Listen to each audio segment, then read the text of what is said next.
Hey there, this is Dr. Evan Osar with Fitness Education Seminars and developer of the Integrative Corrective Exercise Specialist. Welcome to this edition of Fitness Insider. Today we're going to talk about some core exercise progressions that we use for our clients. Because a lot of our clients will look to us and say, hey, what do I do to develop my core? And one of the primary strategies we use to help our clients develop their core, obviously, is to align their thoracolpelvic cylinder. So get the thorax stacked up over top of the pelvis and make sure that the client can align, breathe, and control that thoracolpelvic cylinder. The important concept here is that every exercise then becomes a core exercise, because if you're doing a pushing pattern, a pulling pattern, then you're challenging your client to align and control and maintain their three-dimensional breathing as they're doing their core exercise pattern or their pushing and pulling patterns. So every pattern, in essence, becomes a core stabilization exercise for the thoracolpelvic cylinder.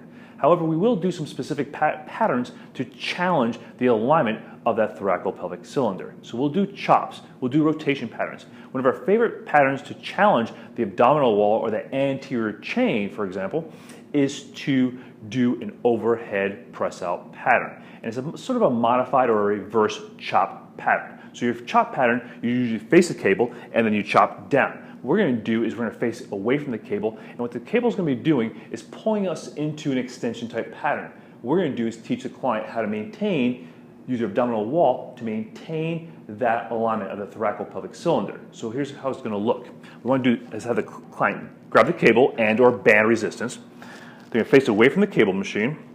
And what they're going to do is they're going to lean forward into like a semi-squat or a hip hinge pattern, and then come back to an upright pattern with the arms overhead. And what we want to do is make sure the client avoids that hyperextension type position that so many of them like to go into, especially that thoracolumbar extension. So we want to hinge at the hips and come back with the arms moving up towards the ceiling, but maintaining that alignment. So I'm not going to try to bring my arms back as far as I can and go into that thoracolumbar extension, but maintain that thoracolpelvic cylinder throughout the pattern. So I come down to my hip hinge, come up and stabilize. Hip hinge, come up and stabilize.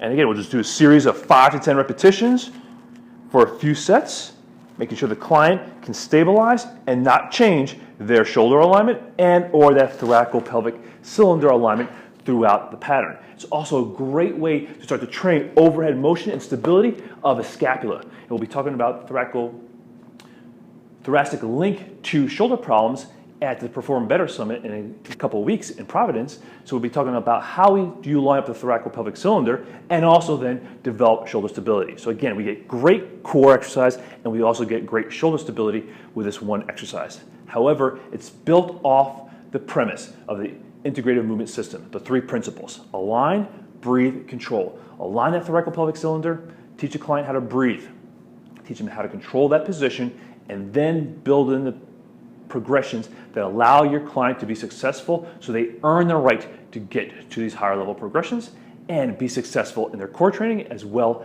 as their shoulder training. This is Dr. Evan Osar with Fitness Education Seminars. I hope you enjoyed this video. I hope it served you in becoming the specialist that your clients need, want, and will seek out. Hope to see it at a workshop soon and or see you online in Integrative Movement U. Check it out and we'll see you soon.